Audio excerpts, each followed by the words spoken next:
सोलापूर महानगरपालिका सार्वत्रिक निवडणूक 2025-26च्या अनुषंगाने मतदान प्रक्रिया पारदर्शक, सुरक्षित व नियोजनबद्ध पद्धतीने पार पाडण्यासाठी प्रशासनामार्फत आवश्यक ती सर्व तयारी करण्यात आली आहे।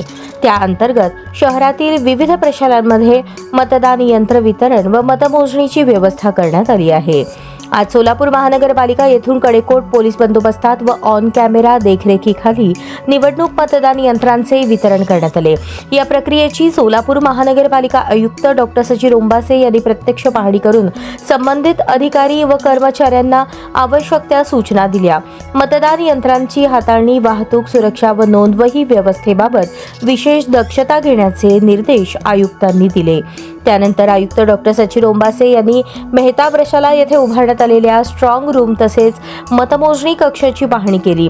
स्ट्रॉंग रूम मधील सुरक्षा व्यवस्था, सीसीटीव्ही देखरेख, प्रवेश नियंत्रण, सीलिंग प्रक्रिया तसेच मतमोजणी कक्षातील बसण्याची व्यवस्था, वीज पुरवठा, अग्निशमन सुविधा व इतर आवश्यक बाबींचा त्यांनी सविस्तर आढावा घेतला। कोणत्याही प्रकारची त्रुटी राहू नये यासाठी संबंधित अधिकाऱ्यांना स्पष्ट सूचना देण्यात आल्या। यावेळी निवडणूक नियंत्रण अधिकारी तपन डंके, विभागीय अधिकारी किशोर तळीखेडे तसेच संबंधित विभागांचे अधिकारी व कर्मचारी उपस्थित होते। निवडणूक प्रक्रिया शांततेत, पारदर्शक व नियमानुसार पार पाडण्यासाठी प्रशासन कटिबद्ध असून सर्व यंत्रणांमध्ये समन्वय ठेवून कामकाज सुरू असल्याचे यावेळी सांगण्यात आले।